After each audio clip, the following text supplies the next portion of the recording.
Hello viewers, আসসালামু আলাইকুম। Welcome back to Saida's kitchen. আমার আজকের রেসিপি হচ্ছে অরেঞ্জ স্পঞ্জ কেক।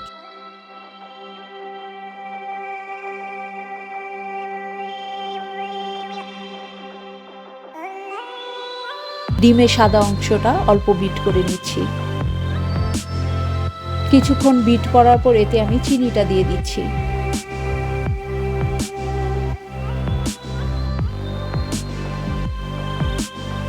চিনি দিয়ে আবার বিট করে নিচ্ছি। এরকম ফোমের মতো হয়ে আসলে আমি এতে ডিমের কুসুমটা দিয়ে দিব।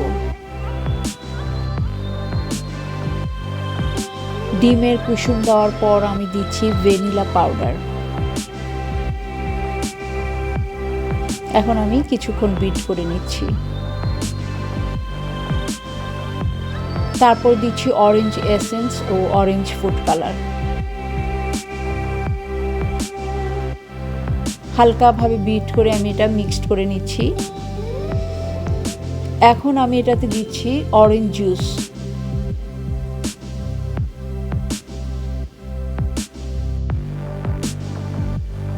তারপর দিচ্ছি অরেঞ্জ জেস্ট।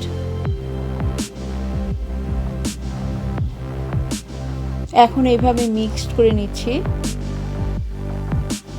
ময়দা ও কর্নফ্লাওয়ারটা একটা স্প্যাচুলা দিয়ে হালকাভাবে মিক্সড করে নিয়ে এই বেটারটা আমি একটা বাটার ব্রাশ করা মোল্ডে ঢেলে দিচ্ছি।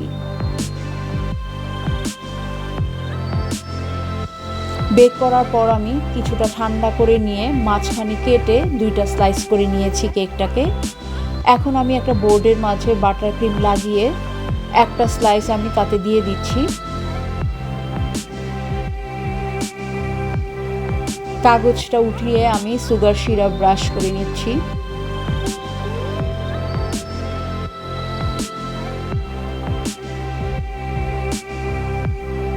সুগার সিরাপ ব্রাশ করে আমি একটা ফিলিং দিয়ে দিচ্ছি বাটার ক্রিম দিয়ে। একটা ফিলিং দেওয়ার পর এটার উপরে আরেকটা কেকের স্লাইস দিয়ে আবার আমি সুগার সিরাপ দিয়ে স্প্রে করে পুরো কেকটাকে আমি বাটার ক্রিম দিয়ে ঢেকে ফেলবো। এবং এটা খুব সমানভাবে করার জন্য কিছুক্ষণ ফ্রিজে রেখে করতে হবে, তাহলে এটার ফিনিশিংটা অনেক স্মুথ হবে। এখন হচ্ছে ডেকোরেশনের পালা। এটা আপনারা আপনাদের ইচ্ছা মতো যে কোনোভাবে করতে পারেন, শুধু বাটার ক্রিম দিয়েও করতে পারেন। আমার এখানে কিছুটা ফন্ডেন্ট ছিল, আমি এটাতে অরেঞ্জ কালার মিক্সড করে বেলে নিয়েছি। তারপর বিভিন্ন শেপে কেটে নিচ্ছি।